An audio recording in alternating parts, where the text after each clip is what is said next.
আসসালামু আলাইকুম। তো আজকের ক্লাসে আমরা অনুশীলনী 9 অর্থাৎ ত্রিকোণমিতিক অনুপাত নিয়ে আলোচনা করব। তো আজকের ক্লাসটাতে আমরা ত্রিকোণমিতি বিভিন্ন সূত্র নিয়ে আলোচনা করব, অর্থাৎ যে যে সূত্রগুলো তুমি জানলে খুব সহজে ত্রিকোণমিতিক যে কোনো অঙ্ক সমাধান করতে পারবে। তো আজকের ভিডিওতে আমি ত্রিকোণমিতি নিয়ে সবগুলো সূত্র নিয়ে আলোচনা করব।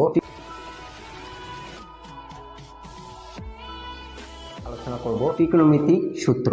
তো ত্রিকোণমিতিক অনুপাত আছে কয়টা? 6টা। সাইন, কস, ট্যান, কট, সেক, কোসেক। এই সূত্রগুলো তোমাকে জানতে হলে তাহলে তোমাকে একটা সমকোণী ত্রিভুজ সম্পর্কে ধারণা থাকতে হবে। আমি গত ক্লাসে ত্রিকোণমিতি কি এবং একটা সমকোণী ত্রিভুজের কি, একটা কোন বাহুটাকে ত্রিভুজ, কোন বাহুটাকে লম্ব, কোনটাকে ভূমি বলে, এটা নিয়ে আলোচনা করেছিলাম। তো আজকের ক্লাসে আমি একটু বলে দিচ্ছি যে একটা ত্রিভুজের সবচেয়ে বৃহত্তম বাহুটা হচ্ছে ত্রিভুজ। তাহলে এই ত্রিভুজ এটা একটা সমকোণী ত্রিভুজ, এটার এই কোণটা হচ্ছে 90 ডিগ্রি। একটা ত্রিভুজের সবচেয়ে বৃহত্তম বাহু হচ্ছে অতিভুজ, তাহলে এখানে সবচেয়ে বড় বাহুটা হচ্ছে এবি, তাহলে এখানে এবি হচ্ছে কি অতিভুজ। আর একটা ত্রিভুজের কোণ, এখানে আমরা কোণটা, এইটা হচ্ছে কোণ, এই কোণটার নাম দিচ্ছি থিটা কোণ, এটা থিটা চিহ্ন। তো থিটা কোণের সংলগ্ন বাহু, অর্থাৎ এই বাহুটা হচ্ছে থিটা কোণের সাথে সংযুক্ত, এই বাহুটাকে দিলাম আমরা ভূমি। আর থিটা কোণের বিপরীত বাহুটাকে আমরা লম্ব বলবো, অর্থাৎ এটা হচ্ছে থিটা কোণ, এটার বিপরীত কোণ বাহুটা আছে এই বাহুটা, তাহলে এটা হচ্ছে লম্ব। তো আমরা এখন সাইন থিটা সূত্র শিখবো।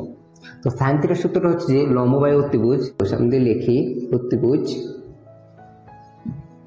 উপরে হবে লম্ব, অর্থাৎ সাইন থিটার সূত্র হচ্ছে লম্ব বাই অতিভুজ। তো তোমরা একটা খেয়াল করো যে এই ত্রিভুজটার মধ্যে লম্ব কোণ, লম্বকে, লম্ব হচ্ছে এসি, তাহলে আমরা এখানে দেখাই যে এসি হচ্ছে লম্ব, আর অতিভুজকে, অতিভুজ হচ্ছে এবি, এটা হচ্ছে এবি। এখন আমরা দেখবো কস থিটার সূত্র কি। তাহলে কস থিটার সূত্র হচ্ছে যে ভূমি বাই অতিভুজ, তো আমি যদি লিখি অতিভুজ,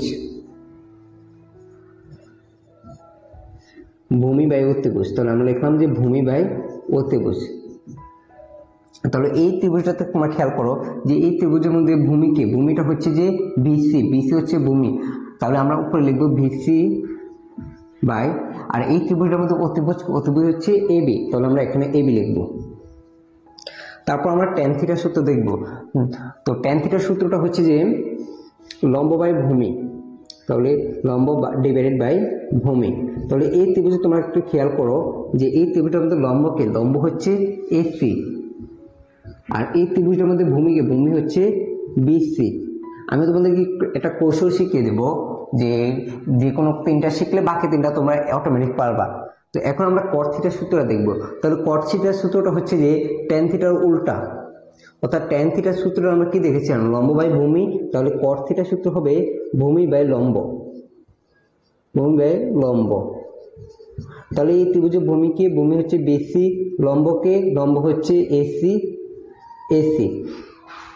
তারপর হলো সেক থিটা, সেক থিটার সূত্র হচ্ছে কসের উল্টা, অর্থাৎ কস সমান আমরা কি পড়েছিলাম, ভূমি বাই অতিভুজ, তাহলে সেকের সমান হবে অতিভুজ বাই ভূমি, অতিভুজ বাই ভূমি। তাহলে এই ত্রিভুজটার মধ্যে খেয়াল করো অতিভুজকে, অতিভুজ হচ্ছে এবি, তাহলে এবি উপরে হবে, এই ত্রিভুজের মধ্যে ভূমিকে, ভূমি হচ্ছে কি বিসি, তাহলে এই বিসি নিচে হবে। তারপর আমরা শিখেছিলাম, তারপর দেখবো আমরা কোসেকের সূত্র। তো কোসেকের সূত্র হচ্ছে যে সাইনের বিপরীত, সাইন সমান কি দেখছিলাম, লম্ব বাই অতিভুজ, তাহলে কোসেক সমান কি হবে, অতিভুজ বাই লম্ব,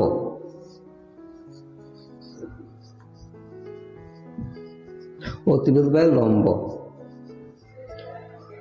তাহলে এই ত্রিভুজটার মধ্যে অতিভুজকে, অতিভুজ হচ্ছে এবি, তাহলে এবি লিখলাম। তাহলে এই ত্রিভুজটার মধ্যে লম্বকে, লম্ব হচ্ছে এসি, তাহলে আমরা এসি লিখলাম। এগুলো হচ্ছে যে এই 6টা অনুপাতের সূত্র, যে সাইন, কস, ট্যান, কট, সেক, কোসেক। তাহলে আমি তোমাদেরকে দেখি, তুমি যদি যে কোনো তিনটা মনে রাখতে পারো যে সাইন থিটার সমান কি, লম্ব বাই অতিভুজ, কস থিটার সমান কি, ভূমি বাই অতিভুজ, আর ট্যান থিটার সমান কি, লম্ব বাই ভূমি। বাকি তিনটা তুমি অটোমেটিকলি তুমি বলে দিতে পারবা, কারণ তিনটা তুমি যদি জানো তাহলে বাকি তিনটা তোমরা কি হবে, সাইনের বিপরীত কে কোসেক, কসের বিপরীত কে সেক, ট্যানের বিপরীত কে কট। অর্থাৎ তুমি দেখো যে সাইন সমান কি ছিল, লম্ব বাই অতিভুজ, তাহলে কোসেক সমান কি হয়েছে, অতিভুজ বাই লম্ব। কস সমান কি পড়েছিলাম আমরা, ভূমি বাই অতিভুজ, তাহলে সেক সমান আমরা কি দেখতে পেলাম, অতিভুজ বাই ভূমি। ট্যান সমান কি দেখতে পেলাম আমরা, লম্ব বাই ভূমি, কিন্তু কটের বেলা দেখলাম যে ভূমি বাই লম্ব। অর্থাৎ তোমরা যদি যে কোনো তিনটা মনে রাখতে পারো, বাকি তিনটা তোমরা ইজিলি বের করে ফেলতে পারবা। আমি তো এটাকে স্টেপ 1 দিলাম, স্টেপ 1। তো এটা হচ্ছে আমাদের স্টেপ 1। তো এখন আমরা স্টেপ 2 তে কিছু সূত্র দেখব। তো এখন আমরা স্টেপ 2 তে কিছু সূত্র দেখব। এখন আমরা স্টেপ 2 তে কিছু অনুপাতের মধ্যে সূত্র দেখব। অর্থাৎ ত্রিকোণমিতিতে কিন্তু 6টা অনুপাত, সাইন, কস, ট্যান, কট, সেক, কোসেক। তো আমরা এখন অনুপাতের মধ্যে সূত্র দেখব। অর্থাৎ সাইন হচ্ছে কার বিপরীত? সাইন হচ্ছে কোসেকের বিপরীত, অর্থাৎ কোসেক। সাইন সমান 1 বাই কোসেক। কস সমান কি? কস সমান হচ্ছে 1 বাই সেক। আর ট্যান সমান কি? 1 বাই কট। একটা জিনিস খেয়াল করো যে এটা হইতেছে কার বিপরীত? কোসেকের বিপরীত। কস হইতেছে সেকের বিপরীত। ট্যান হইতেছে কটের বিপরীত। তো তাহলে এখন আবার কটের সূত্র হবে এটার বিপরীত। তাহলে কটের বিপরীতে কি আছে? ট্যান। তাহলে কট সমান 1 বাই ট্যান এ। তারপর হচ্ছে সেক, তাহলে সেকের বিপরীত কি আছে? কস, তাহলে 1 বাই কস এ। তারপর হচ্ছে কোসেক, তাহলে কোসেকের বিপরীতে কি আছে? সাইন, তাহলে 1 বাই সাইন। অর্থাৎ তোমরা যদি যে কোনো তিনটা মনে রাখতে পারো যে সাইনের বিপরীত হচ্ছে কস, কসের সাইনের বিপরীত হচ্ছে কোসেক, কসের বিপরীত হচ্ছে সেক, ট্যানের বিপরীত হচ্ছে কট, যে কোনো তিনটা মনে রাখতে পারো, বাকি তিনটা তোমরা ইজিলি পেরে যাবা। তো স্টেপ 1-এ আমি 6টা সূত্র নিয়ে আলোচনা করেছি, তো স্টেপ 2 তো আমি 6টা সূত্র নিয়ে আলোচনা করেছি। তো আর 3টা সূত্র আছে, এই 3টা সূত্র যদি জানো তুমি 9.1-এর যে কোনো অঙ্ক খুব সহজে সমাধান করতে পারবে। তো আমি এখন স্টেপ 3-তে চলে যাই। এই অঙ্ক সূত্রগুলো আশা করি তোমরা বুঝতে পেরেছো। এই সূত্র হচ্ছে কি, আবার আমি বলি যে সাইন হচ্ছে কোসেক, সাইনের বিপরীত হচ্ছে কোসেক 1 বাই কোসেক, কস হচ্ছে 1 বাই সেক, ট্যান হচ্ছে 1 বাই কট, কট হচ্ছে 1 বাই ট্যান, সেক হচ্ছে 1 বাই কস, কোসেক হচ্ছে 1 বাই সেক। অর্থাৎ একটা এই সাইনের বিপরীত হচ্ছে কোসেক, কসের বিপরীত সেক, ট্যানের বিপরীত কট, যে কোনো তিনটা মনে রাখলে বাকি তিনটা তোমরা ইজিলি পেরে যাবা। তো এখন আমি স্টেপ 3-তে আরো 3টা সূত্র নিয়ে আলোচনা করব। তো এই 3টা সূত্র সব বাকি সূত্রগুলো যদি তুমি পারো তাহলে 9.1-এ যে কোনো অঙ্ক তুমি খুব সহজে সমাধান করতে পারবে। তো স্টেপ 3-তে প্রথম সূত্র হচ্ছে যে সাইন স্কোয়ার এ প্লাস কজ স্কোয়ার এ ইকুয়াল 1।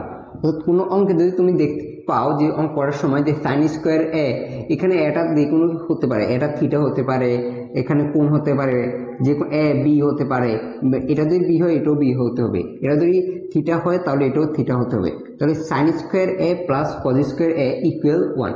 কোনো প্রশ্ন অঙ্কে যদি এরকম দেখো তাহলে সেটার মান তুমি ডিরেক্টলি 1 বসিয়ে দিবা। আবার কোনো অঙ্কে এরকম দেখা যায় যে শুধু সাইন স্কোয়ার আছে, তাহলে সাইন স্কোয়ারের মানটাকে আমি যদি কসটাকে ওই দিকে নিয়ে যাই তাহলে কি হয়? এখানে তো 1 থাকবে, তাহলে এইদিকে এটা যোগ প্লাসের হাতে এদিকে আসলে কি এটা মাইনাস হয়ে যাবে, তাহলে মাইনাস কজ স্কোয়ার। তাহলে সাইন স্কোয়ার বদল তুমি 1 মাইনাস কজ স্কোয়ার এটা লিখতে পারো অঙ্কে করার সুবিধাতে। যদি অঙ্কের রেজাল্টে কোনো সময় প্রশ্নের সাইন স্কোয়ার থাকে তো তুমি অঙ্ক সমাধানের সুবিধাতে 1 মাইনাস কজ স্কোয়ার লিখতে পারো। তো তারপর আছে যে কজ স্কোয়ার। তো কজ স্কোয়ার আমি যদি এখানে লিখি, তো কজ স্কোয়ার কি সূত্র? কজ স্কোয়ার দিয়ে আমি সাইন স্কোয়ারটা ওইদিকে নিয়ে যাই, তাহলে 1 মাইনাস সাইন স্কোয়ার। তাহলে কোনো প্রশ্নে অঙ্কের মধ্যে যে কজ স্কোয়ারের বদল তুমি 1 মাইনাস সাইন স্কোয়ার বসাতে পারো অঙ্ক করার সুবিধাতে। এটা হচ্ছে আমার 1 নম্বর সূত্র স্টেপ 3-তে। তো এখন আমরা আরেকটা সূত্র দেখব। সেই সূত্র হচ্ছে যে কোসেক স্কোয়ার এ মাইনাস কট স্কোয়ার এ ইকুয়াল 1। অর্থাৎ কোনো প্রশ্ন দেখতে পাও যদি cosec square minus cot square আছে তাহলে সেটাতে তোমরা ডিরেক্টলি 1 বসিয়ে দিবা। আবার যদি এরকম দেখো তো শুধু কোসেক স্কোয়ার দেখো, তো সেটার পরিবর্তে 1, এটাই দিকে মাইনাস আছে ওইদিকে গেলে হবে কি প্লাস, তাহলে প্লাস কট স্কোয়ার এ এটা লিখতে পারো। আবার কোনো অঙ্কে যদি এরকম দেখতে পাও যে কট স্কোয়ারটা আছে, আমি যদি কট স্কোয়ারটা ওইদিকে নিয়ে যে 1টাকে এদিকে আনি তাহলে কি হবে? কোসেক স্কোয়ার এ মাইনাস 1 ইকুয়াল কট স্কোয়ার এ। অর্থাৎ কোনো অঙ্ক যদি তুমি দেখো যে কোসেক স্কোয়ার এ মাইনাস 1 আছে, তো সেটার পরিবর্তে তুমি ডিরেক্টলি কট স্কোয়ার এ এটা বসিয়ে দিতে পারো। তো এটা হচ্ছে এই দুটা সূত্র। আরেকটা সূত্র আছে, তো সেই সূত্রটা হলো হচ্ছে যে সেক স্কোয়ার থিটা। তো তৃতীয় নম্বর সূত্র হচ্ছে সেক স্কোয়ার এ মাইনাস ট্যান স্কোয়ার এ ইকুয়াল 1। তো কোনো অঙ্কে যদি তোমরা দেখতে পাও যে সেক স্কোয়ার এ মাইনাস ট্যান স্কোয়ার এ আছে তাহলে সেটার পরিবর্তে তুমি 1 বসিয়ে দিতে পারো। আবার কোনো অঙ্কে যদি এরকম থাকে যে সেক স্কোয়ার আছে তাহলে এখানে 1টা 1 থাকবে, এখানে এটার মাইনাস আছে ওইদিকে গেলে কি হবে? প্লাস, তাহলে প্লাস ট্যান স্কোয়ার এ। তাহলে কোনো অঙ্ক যদি sec স্কোয়ার থাকে সেটা বলতে তুমি অঙ্ক করার সুবিধার্থে 1 + tan স্কোয়ারও বসাতে পারো। আবার এরকমও থাকতে পারে যে sec স্কোয়ার এ এখান থেকে 1টা এদিকে আনি অর্থাৎ -1, টেনটারে ওইদিকে নিই তাহলে tan স্কোয়ার।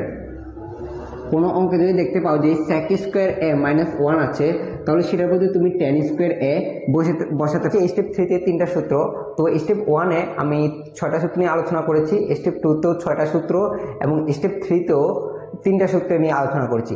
এই সূত্রগুলো যদি তুমি ভালোভাবে জানো তাহলে ত্রিকোণমিতির যে কোনো অঙ্ক খুব সহজে সমাধান করতে পারবে। তো আজকের ভিডিওটা এতটুকু পর্যন্তই, দেখা হবে অন্য কোনো ভিডিওতে। আল্লাহ হাফেজ। তো এই হলো আজকের ভিডিও। তো আজকের ভিডিওটা ভালো লাগলে অবশ্যই লাইক করবেন, আর চ্যানেলটা অবশ্যই সাবস্ক্রাইব করবেন, আর ফেসবুক পেজটা অবশ্যই ফলো করে দিবেন। ধন্যবাদ সবাইকে।